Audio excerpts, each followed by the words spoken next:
exceptionnel, mais comme un moment rare, celui où ceux qui portent le même combat sur des terres éloignées se retrouvent enfin dans la même pièce pour se regarder, s'écouter et avancer ensemble. Pourquoi ici? Pourquoi Tahiti? Parce que la Polynésie française n'est pas en marge de ce combat. Elle en est, à sa façon, l'un des visages les plus intenses. Notre territoire est vaste, 5 archipels, 118 îles, une population dispersée sur un océan grand comme l'Europe. Nos patients sont souvent loin des équipements, loin des spécialistes, loin des soins de support.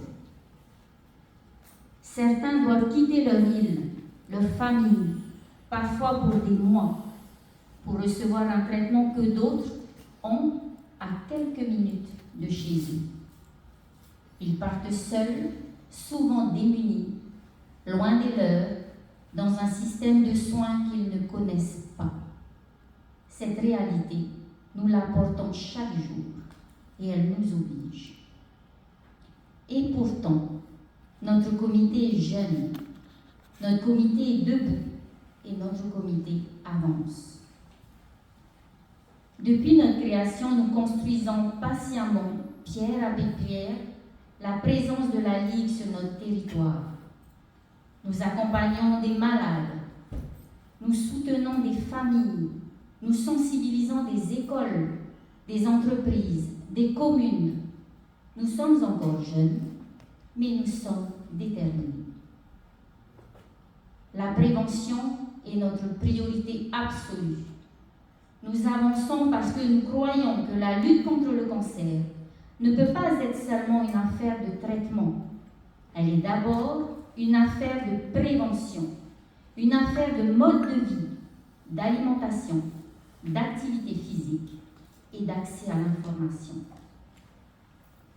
La science le confirme aujourd'hui avec une force croissante. Près de la moitié des cancers pourraient être évités. Ce chiffre doit nous interpeller. Il ne s'agit pas de culpabiliser quiconque. Il s'agit d'agir maintenant. Il s'agit de donner à chaque personne les clés pour prendre soin d'elle et des outils pour comprendre ce qui, dans son quotidien, peut faire la différence. C'est une affaire de culture aussi, la nôtre, polynésienne, riche de liens communautaires, de rapports avec la nature, de solidarité familiale. Notre façon de manger, de vivre ensemble, de prendre soin les uns des autres, tout cela est un terreau que nous devons apprendre à cultiver dans le sens de la santé. Nos traditions ne sont pas un obstacle à la prévention. Elles peuvent en être l'un des vecteurs les plus puissants.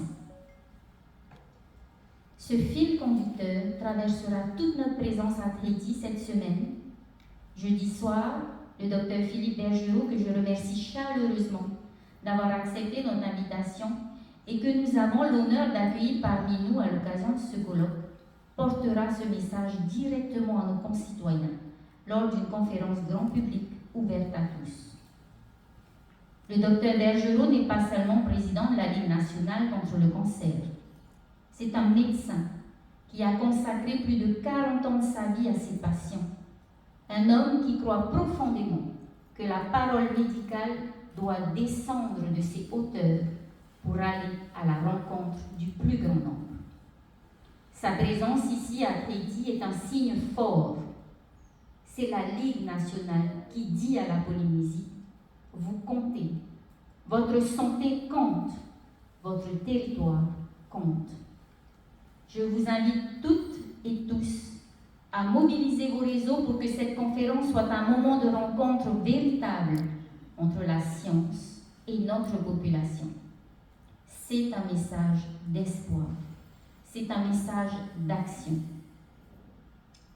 Mais avant ce rendez-vous avec le grand public, c'est entre nous, professionnels et bénévoles engagés, que la réflexion commence ici, ce matin. Car c'est là, je crois, la vocation profonde des comités outre-mer. Adapter le message universel de la prévention à nos réalités singulières. Traduire la science en gestes concrets pour des populations qui vivent différemment, qui mangent différemment, qui accèdent différemment aux soins.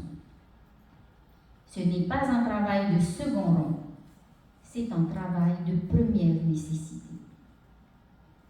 Nous partageons tous dans cette salle une même conviction, que la géographie ne doit pas être un destin, que naître en Guyane, en Martinique, en Calédonie, à la Réunion, à la Guadeloupe ou à Tahiti ne doit pas signifier avoir moins de chances de se faire dépister à temps, moins de chances d'être accompagné, moins de chances de guérir. Cette condition, elle est le fondement même de notre engagement à tous. Mesdames et messieurs, ces 2 jours seront pour nous l'occasion d'échanger, de partager nos expériences, nos difficultés, nos réussites, de nous inspirer les uns des autres, de montrer ensemble que l'outre-mer n'est pas une périphérie de la solidarité nationale contre le cancer. Il en est une composante essentielle, irremplaçable. Je forme le vœu que ces échanges soient francs, que les difficultés soient dites, que les solutions émergent. Et je forme le vœu que chacun d'entre vous reparte de Tahiti avec dans les bagages un peu de la chaleur de notre Fénois et beaucoup de la force de notre engagement commun. Je vous souhaite un colloque riche, fructueux, à la hauteur de l'engagement qui nous réunit. Au nom de toute l'équipe du comité Polynésie, bienvenue sur notre Fénois. Yaorana.